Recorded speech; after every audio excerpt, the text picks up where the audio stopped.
Now to some news. The feral monsters of The View say they've never heard of you-know-who. True, the show that makes mornings hell claim that my name doesn't ring a bell. It's time for... Our view on The View. Ugh. Yeah, the witch's coven finally shows me some lovin'. Yesterday on The View, yours truly was the subject of conversation. Apparently, the broads have no idea who I am, or so they say. Hit it, Gladys. They said that Gutfeld talks about you all the time. Who is he? Well, really, who is he? I don't watch the show. He has a show. I don't watch the never show. heard of him. Yeah. I guess he's just obsessed with me. No. Next, Joy's going to say she's never heard of carbs. Sunny Hostin just got verbally body slammed by Greg Gutfeld. No face-to-face showdown. Just pure long-distance humiliation. One moment, she's calmly sipping tea on The View. The next, she's spiraling into a full-blown meltdown over a Gutfeld jab she didn't even hear in person. What did he say that shattered her composure on live TV? Why is she reacting like she just lost a courtroom battle? Buckle up. This roast didn't need a stage to get blazing hot. Seriously, her denial of knowing me is as believable as her red hair.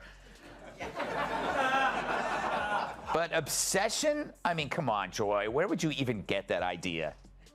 Like Joy Behar's face, it's looking worse and worse by the day. More full of crap than Joy Behar after a night of scotch and Taco Bell. Her being named Joy is like me being named ugly. Joy wasn't there on the show. Apparently Mondays are her days off when she feeds in the pasture. It now smells like a humid day inside Joy Behar's moo-moo. The motives stink worse than Joy Behar's jog bra.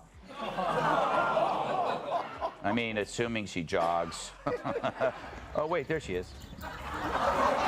Sunny Hostin was having a typical day on The View.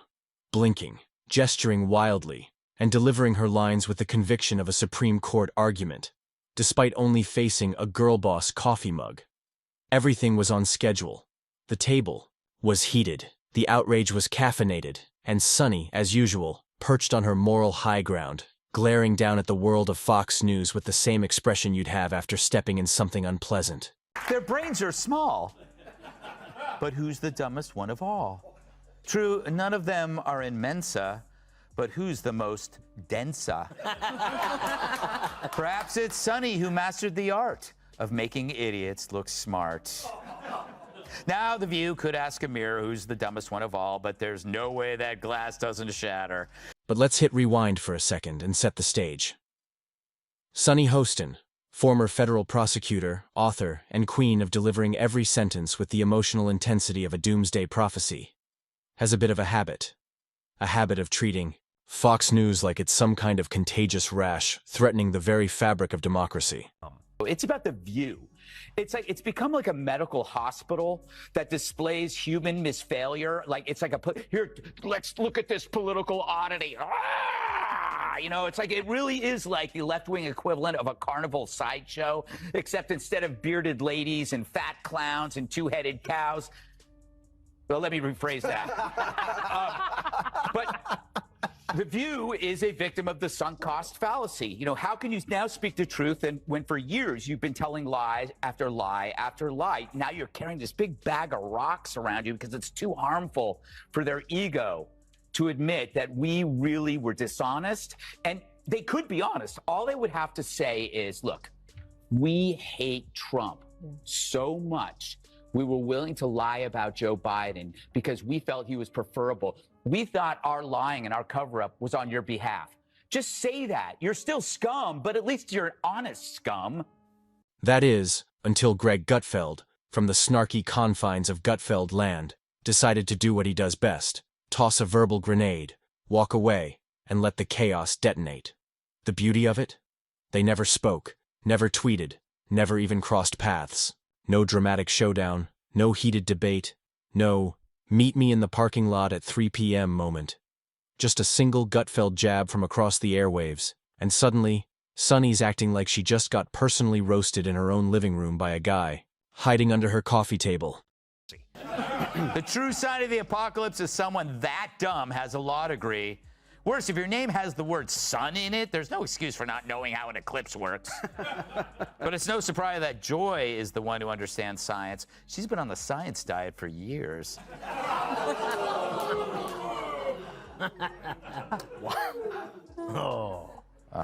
They're turning on me. So that makes Sunny Hostin, who thinks climate change caused the solar eclipse, the dumbest of them all. Because everyone knows the moon caused the eclipse, which is controlled by The View's gravitational pull.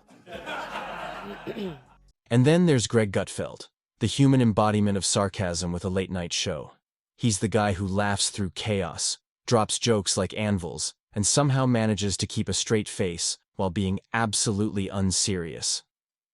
Sunny had just wrapped up one of her signature televised takedowns of conservative media, a takedown that had all the calm, measured reason of a courtroom summation, if the courtroom were a pillow fight and the judge was powered by oat milk lattes. Meanwhile, over on Fox, far away from the pastel-colored fury of The View, Gutfeld took notice. He didn't need to call her out by name or point fingers. He just lobbed one of those perfectly calibrated comedic grenades aimed straight at the kind of self-righteous punditry Sunny had just served up. What did he say? The specifics almost don't matter. It wasn't a well-crafted thesis. It was a roast, a snarky haymaker laced with jabs about therapy circles, and logic being escorted out the back door. It was sharp, it was smug, and it was anything but subtle. The View that wanted Joe Rogan censored. Hasn't he been also chastised and corrected, and then he just goes back to his craziness again? I mean, I don't know that he can be reformed. And that's from a fright-wigged clown that's had more offensive crap fly out of her pie hole than a busted sewer pipe. And did it ever land? Not because it was cruel, but because it was that brutal kind of accurate, the kind that makes you laugh and cry at the same time. You know it hit when the next day, Sunny showed up on set not with her usual confident grin, but with the frazzled energy of someone who just realized they left the oven on. Did she mention it? Of course not. That would be giving Greg exactly what he wanted. But the vibes? Oh, they were deafening. Suddenly, Sunny wasn't just stern. She was nuclear serious. Every word delivered like she was typing in all caps. Her usual rock-solid certainty now had a sprinkle of existential dread, her posture defensive with a courtroom flair, as if someone had just taken a swing at her law degree. Meanwhile, Greg was off somewhere, probably cracking another joke about raccoons having more political insight than cable news, completely unaware or maybe fully aware that he'd set off a chain reaction of televised discomfort using nothing but a punchline and that smug Gutfeld grin. But it is nice. I do think it's refreshing that they've moved on from Hitler. They probably had a morning meeting. They probably had, like, Pol Pot. No, not enough people know who Pol Pot is. Mao, well, he's kind of short. So maybe Mussolini was tall, and that's why they said pint-sized Mussolini. The point is, people have to wonder, where does Sunny Hostin get her opinions? Yeah. Like you said, and it's obviously from her husband. She has to tell her what to say on The View, because without it, she's got nothing up there. She's not very bright. Online, the internet wasted 0 seconds doing what it does best, turning drama into memes and memes into cultural artifacts. Suddenly, there were side-by-side screenshots. Sunny looking like she just discovered sarcasm for the first time, and Greg smirking like the cat that not only ate the canary but wrote a Yelp review about it. The caption game was on fire. And the kicker? None of this was live combat. This was the roast equivalent of a drone strike. Clean, distant, and devastating.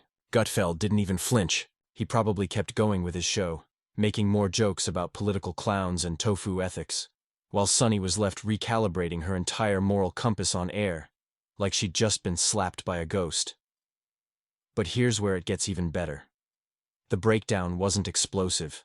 It was subtle, deliciously so. The kind of meltdown that doesn't involve shouting or tears, but the slow, quiet unraveling of someone who just realized they've been clowned in a way that can't be undone by yelling misogyny or disinformation. She tried to pivot, maybe talk policy, maybe go for a highbrow monologue. But you could see it in her eyes, that haunted look of someone who just realized they'd become the unintentional punchline of someone else's comedy set. No mic, no stage, not even in the same zip code.